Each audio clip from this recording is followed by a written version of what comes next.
ಇದ್ದಾನಲ್ಲ, ಅವನೇನ್ ಮಾಡ್ದ ಅಣ್ಣಯ್ಯ? ಅವನೇನು ಮಾಡ್ಲಿಲ್ಲ. ಅವನು ತನ್ನ ಸೈನ್ಯವನ್ನ ತಗೊಂಡೋಗಿ ರಾಜ್ಯನ ಎಷ್ಟು ವಿಸ್ತಾರ ಮಾಡ್ದ ಅಂತಂದ್ರೆ, ಉತ್ತರದಲ್ಲಿ ಹಿಮಾಲಯದವರೆಗೆ, ದಕ್ಷಿಣದಲ್ಲಿ ಶ್ರೀಲಂಕಾದವರೆಗೆ. ಅಬ್ಬಬ್ಬಾ, ಆಶ್ಚರ್ಯ ಆಗ್ತಾ ಇದೆಯಾ ತಂಗೆಮ್ಮ? ಮುಂದಕ್ಕೆ ಇನ್ನೂ ಸ್ವಾರಸ್ಯವಾಗಿದೆ, ಕೇಳು. ಹೇಳು, ಕೇಳ್ತೀನಿ. ಈ 3ನೇ ಗೋವಿಂದನ ಮಗನೊಬ್ಬ ಬರ್ತಾನೆ. ಅಮೋಘ ವರ್ಷ ಅಲ್ವಾ? ಈ ಅಮೋಘ ವರ್ಷನನ್ನ ನೃಪತುಂಗ ಅಂತಾನೂ ಕರೀತಾರೆ. ಇವನು ಅತಿ ಹೆಚ್ಚು ಕಾಲ ಅಂದ್ರೆ 68 ವರ್ಷಗಳ ಕಾಲ ರಾಜ್ಯಭಾರ ಮಾಡದಂತೆ. ಇವನ್ ಕಾಲದಲ್ಲೇ ರಾಷ್ಟ್ರಕೂಟರ ಸಂಸ್ಕೃತಿ ಅತ್ಯಂತ ಉನ್ನತ ಸ್ಥಾನಕ್ಕೇರಿದ್ದು. ಈ ಅಮೋಘ ವರ್ಷ ಅತ್ಯಂತ ಶ್ರೇಷ್ಠ ದೊರೆ ಅನಿಸ್ಕೊಂಡ. ಇವನ್ ಕಾಲ ವೈಭವದ ಕಾಲನೇ.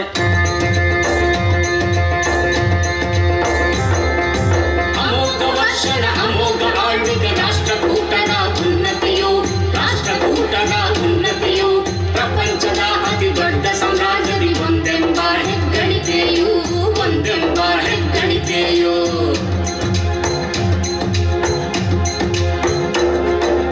ಅಮೋಘ ವರ್ಷನ ಮೊಮ್ಮಗನವನು ಶೂರನು ಮೂರನೇ ಇಂದ್ರನು, ಶೂರನು ಮೂರನೇ ಇಂದ್ರನು ಪ್ರತಿಹಾರರ ಕನೋಜವ ಕಸಿದು ವೈಭವದಿಂದಲೇ ಆಳಿದನು, ವೈಭವದಿಂದಲೇ ಆಳಿದನು.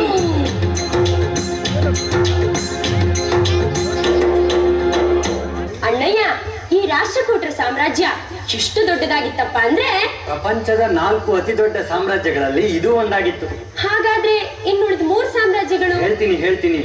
ರೋಮ್ ಸಾಮ್ರಾಜ್ಯ 1, ಅರಬ್ ಸಾಮ್ರಾಜ್ಯ 2, ಬರಹಗಳ ರೂಪದಲ್ಲಿ ಚೀನಿ ಸಾಮ್ರಾಜ್ಯ 3. ಈ ಎಲ್ಲಾ ಸಾಮ್ರಾಜ್ಯಗಳ ಸಾಲಿಗೆ ರಾಷ್ಟ್ರಕೂಟರ ಒಂದು ಸಾಮ್ರಾಜ್ಯನು ಸೇರಿತ್ತು ಅಂದ್ರೆ ದೊರೆ ಅಮೋಘ ವರ್ಷ ನೃಪತುಂಗನನ್ನ ನಾವ್ ಯಾವಾಗ್ಲೂ ಸ್ಮರಿಸಲೇಬೇಕಪ್ಪ, ಅಲ್ವೇ ಮತ್ತೆ? ರಾಷ್ಟ್ರಕೂಟರ ಸಾಮ್ರಾಜ್ಯ, ಅದ್ರಲ್ಲೂ ಅಮೋಘ ವರ್ಷ ನೃಪತುಂಗನ ಆಳ್ವಿಕೆಯ ಕಾಲ ಅಂದ್ರೆ ಅತ್ಯಂತ ವೈಭವದ ಕಾಲ, ಹೆಗ್ಗಳಿಕೆಯ ಕಾಲ, ಸುಖ ಸಂತೋಷದ ಕಾಲ ಅಂತಾಯ್ತು. ಇವನ ನಂತರ ಇಷ್ಟೇ ಹೆಸರುವಾಸಿಯಾದ ದೊರೆ ರಾಷ್ಟ್ರಕೂಟರಲ್ಲಿ ಯಾರಾದ್ರೂ ಇದ್ನ ಅಣ್ಣಯ್ಯ? ಓಹೋ, ಯಾಕಿಲ್ಲ. ಅಮೋಘ ವರ್ಷನ ಮಗನಲ್ಲ, ಮೊಮ್ಮಗ 3ನೇ ಇಂದ್ರ ಅಂತ. ಇವನು ಬಹಳ ಪರಾಕ್ರಮಿಯಾಗಿದ್ದ. ಇವನು ಯುದ್ಧ ಮಾಡಿ ಪ್ರತಿಹಾರದಿಂದ ಕನೋಜವನ್ನ ಗೆದ್ದು ಸೇರಿಸ್ಕೊಂಡ. ಹಾಗಾದ್ರೆ ರಾಷ್ಟ್ರಕೂಟರ ವೈಭವಕ್ಕೆ ಇನ್ನೂ ಹೆಚ್ಚಿನದನ್ನ ಕೊಟ್ಟ ಹಾಗಾಯ್ತು. ಮುಂದಕ್ಕೆ ಕೇಳ್ತೀಯಮ್ಮ ಕಥೆನಾ? ಓ, ನೀ ಹೇಳೋದೆ ನಾ ಕೇಳೋದೆ, ಶುರು ಮಾಡೇ ಬಿಡು ಅಣ್ಣಯ್ಯ.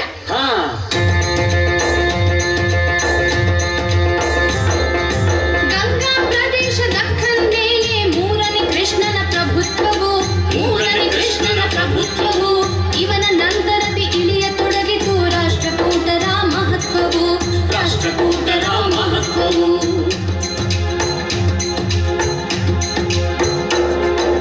ಮುಂದಾಯಿತು ಸಾಮ್ರಾಜ್ಯದ ಅವನತಿ, ರಾಷ್ಟ್ರಕೂಟರು ಹಿಮ್ಮೆಟ್ಟುತ್ತಲಿ, ರಾಷ್ಟ್ರಕೂಟರು ಹಿಮ್ಮೆಟ್ಟುತ್ತಲಿ. ಶತ್ರು ಧಾಳಿಯಲ್ಲಿ ಭಸ್ಮವಾಯಿತದು ಮಾಳಖೇಡ ತತ್ತರಿಸುತ್ತಲಿ, ಮಾಳಖೇಡ ತತ್ತರಿಸುತ್ತಲಿ.